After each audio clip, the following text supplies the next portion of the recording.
Hey guys, and happy Sunday. Thanks for joining us today for the Keep It Simple Sunday Challenge. My co-host today is Sandy over at Lumbermill DIY, so be sure to check out her channel and subscribe, support her, and I will put her link in my description box along with that of the playlist. So thank you so much, Sandy, for co-hosting with me. I was really excited when you reached out. So let's get on to the DIY. So the first thing we're going to do is we're going to get some cereal boxes or any kind of, boxes, cardboard or anything like that. We're going to make a cover. Now, this is my study Bible. This is the Bible that I use every day, and the cover of it is very, very flimsy, and it just makes it kind of hard to hold. So I decided I wanted to make a cover for it.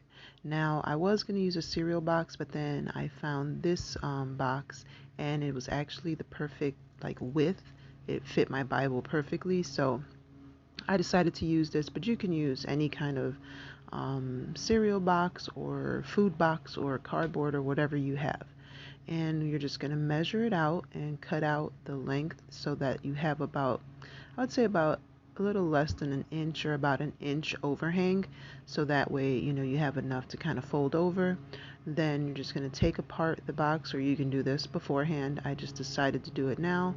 And sorry for the noise in the background, but my neighbor decided to mow his lawn right when I started recording, and there's really nowhere else in my house to go that's quiet, so I apologize for the noise. Okay, so now you're just going to go ahead. You're going to take either a paper cutter or, if you have one of these, or scissors, and you're just going to go ahead and cut off the excess. I use this just because it's easier and I cannot cut a straight line to save my life. So this is why I use this as often as I can. It was a little bit harder just because this is thicker than cardstock and regular paper, but it worked just fine. But again, you can use scissors, or you can use an X-Acto knife and a ruler, and that'll work just as good.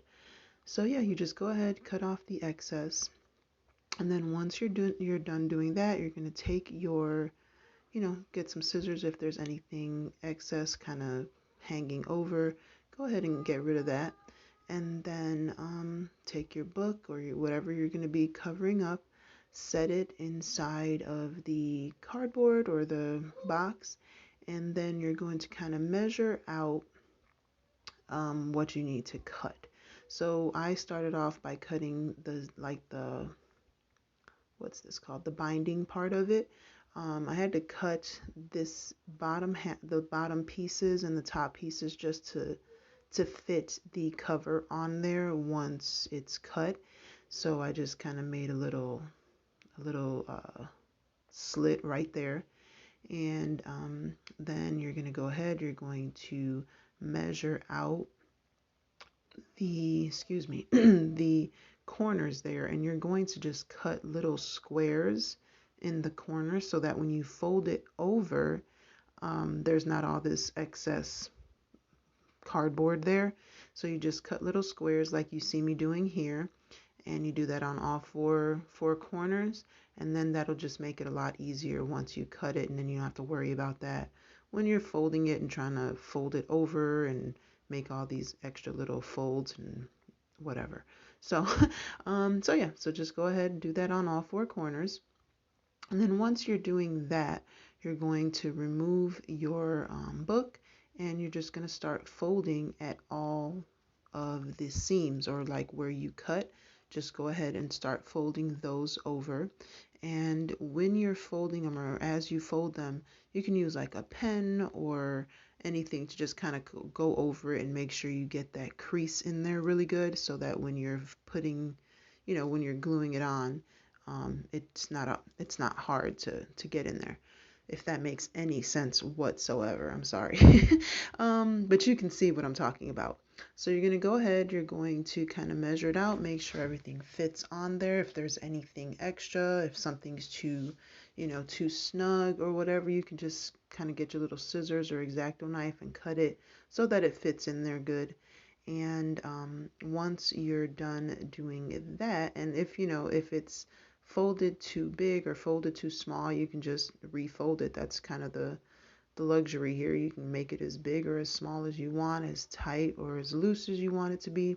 If you want it to be removable, then you would just make the pieces longer so that there's a bigger fold on it, and then that way you can kind of remove it as you want to, and then you'd have a removable cover. But I want this to be a permanent cover because, like I said, I use this on a very regular basis, and this cover that I have is just too flimsy and just makes it kind of hard to hold or whatever. So as you see here, it was a little bit too much, a little bit of excess cardboard there, so I just got my scissors and just cut it out so that it can, close, so that the book cover can close.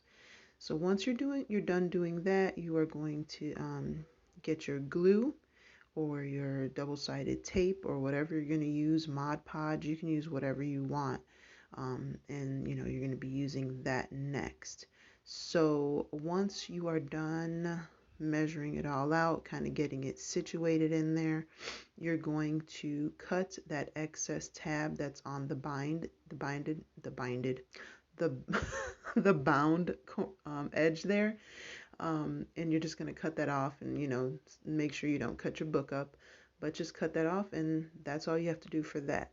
So then you're going to open it up, and you're just going to cut the corners of this, and this is optional. You don't have to do this. I just thought it looked better. It looked a little bit cleaner.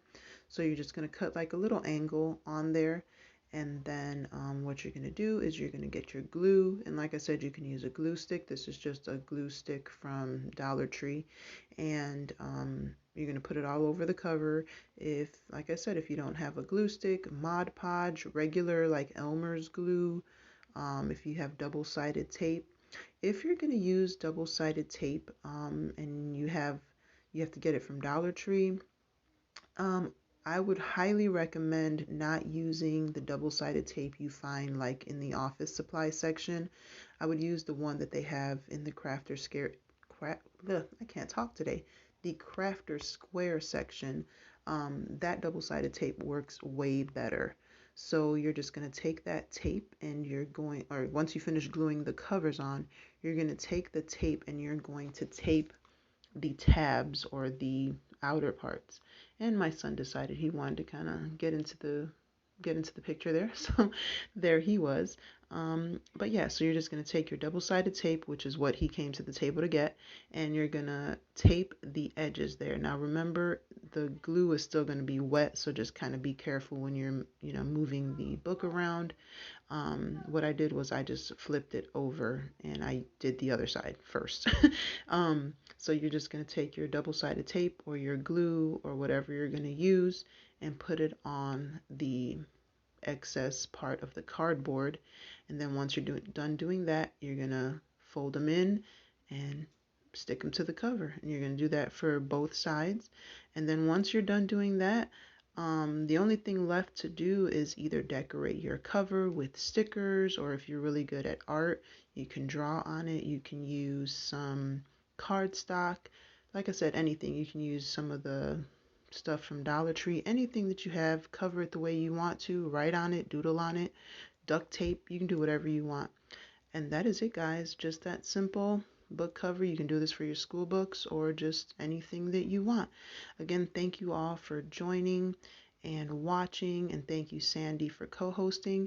And until the next time, be the reason someone smiles. Bye, guys.